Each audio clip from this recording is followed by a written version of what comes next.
These two together, semispinal cervicis and multifidus, work together to create the posterior support for that cervical lordosis. Now, notice too that as we look at these, remember that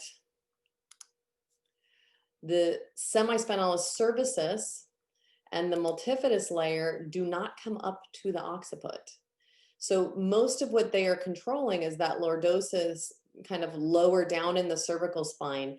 These are not controlling the extension at the very top of the cervical spine, which is what tends to happen. Think about forward head carriage. We're going to talk about this a lot as we go, but think about forward head carriage. What's happening at the top of the spine is that it's actually really almost hyperextending here as the head kind of leans forward and kind of squishing those subocciptal muscles.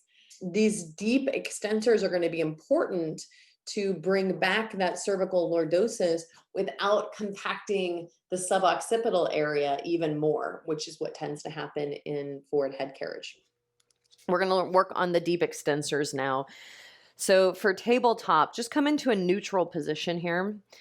And what I'd like you to do is really just focus on the movement of the cervical spine. So I'm going to try not to move the rest of my spine as much as possible there. And so the first thing I want to do here is draw in around my core just to kind of keep that stationary. Then from there, I'm going to just let my chin drop and then tuck the chin. And then let it drop and then tuck the chin. And again, notice as I do this, I'm trying to relax those superficial neck muscles around the front of the neck and just start to draw the chin back to start to bring the upper cervical spine into a little bit of flexion. So just let that be a small movement. Again, we'll come back to all of this later on. And then tuck the chin and stay there. We're going to start to activate the deep extensors. Keep the chin tucked. Now, this isn't going to go very far, so you might watch me first. I'm tucking the chin, and then I'm extending the lower cervical spine. And for some people, that might be tucking the chin and then just coming up to a neutral position. That might be coming up slightly higher.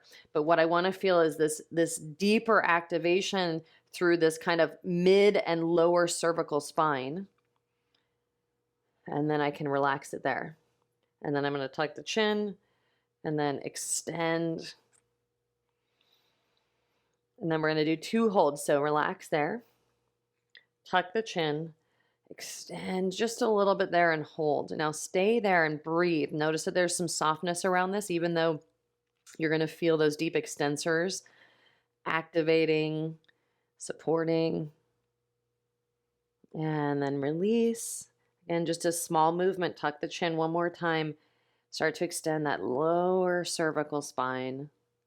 And then hold, but breathe so that there's some softness around that muscular activation.